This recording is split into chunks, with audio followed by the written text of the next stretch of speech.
À la préfecture de Porto-Novo, ce vendredi 31 mars 2023, s'est tenue la première session extraordinaire du Conseil départemental de concertation et de coordination avec les communes de l'Ouémé sur les enjeux de l'assainissement et de l'hygiène dans les communes, stratégie à mettre en place pour impacter la population. C'est à travers le projet AGO, entendez, appui à la gestion intégrée des ressources en eau, que finance la GIZ.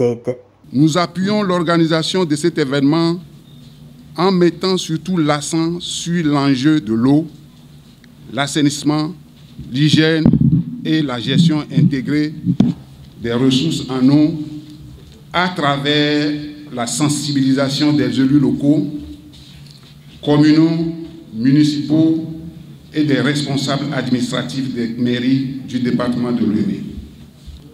Par ailleurs, nous voulons mettre également un accent particulier sur le genre. Dans ce mois de mars, nous célébrons non seulement la Journée mondiale de l'eau, mais aussi la Journée internationale de la femme. Pour nous, ce n'est pas une coïncidence que ces deux journées se célèbrent en harmonie dans le même mois. Accélérer le changement pour résoudre la crise de l'eau et de l'assainissement, qui constitue le thème de la Journée mondiale de cette année, n'est possible qu'avec l'appui de chaque citoyen et de chaque citoyenne. À travers l'autonomisation de la femme, nous renforcerons l'impact des actions menées dans tous les domaines du développement. Nous souhaitons une plus grande collaboration entre les différents partenaires intervenant dans le département de l'Ouémé pour accélérer le changement et co-créer ensemble une nouvelle dynamique de réflexion sur les activités visant essentiellement l'eau et l'assainissement. Je voudrais, pour terminer, réitérer la franche collaboration du projet AGO avec la préfecture de Porto-Novo dans la mise en œuvre de ces activités. Tout en remerciant le partenaire pour son accompagnement, l'autorité préfectorale Dr Maria Potrosu lance la session.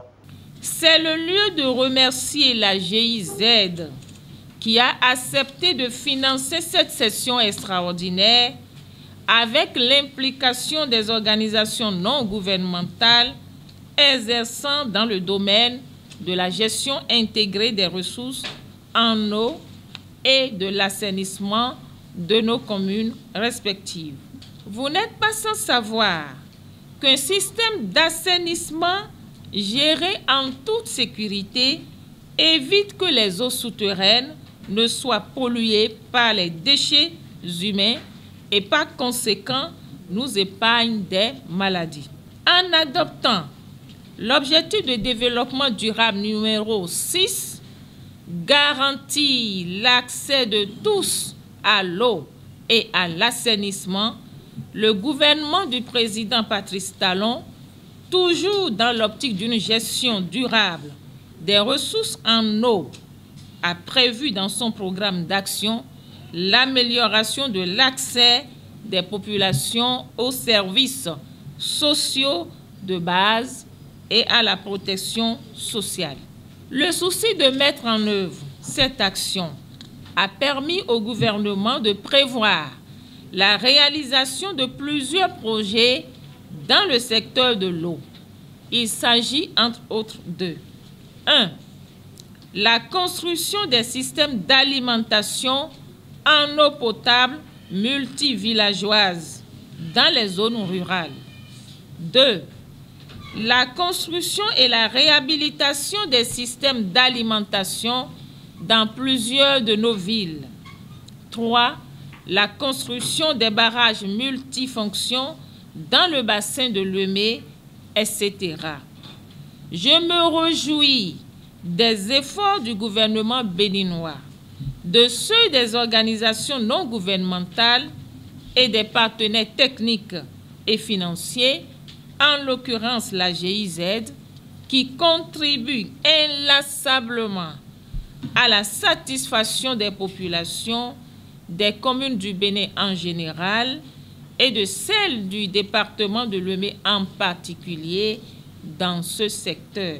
Je voudrais alors leur adresser mes vifs et sincères remerciements tout en vous demandant, vous, acteurs ici présents, d'applaudir cette institution qui a à cœur le bien-être des populations de notre département.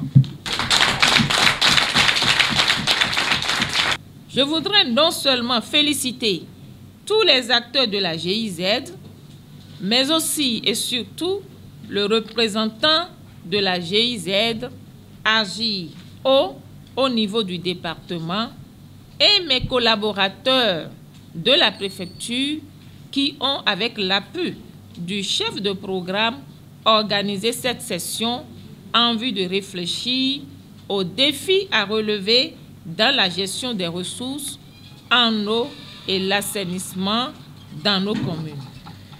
Une fois encore, chers participants, je vous réitère mes remerciements et souhaite un renforcement de ce partenariat entre les communes et AGIO. C'est sur ces mots que je déclare officiellement lancer cette première session extraordinaire du Conseil départemental de concertation et de coordination au titre de l'année 2023. L'assistance a ensuite eu droit à la présentation du programme AGIO, à laquelle suivront différentes communications sur les thèmes retenus, ainsi que le partage d'expériences et d'actions dans le département par les ONG ACEP, CIPCRE et BIZ.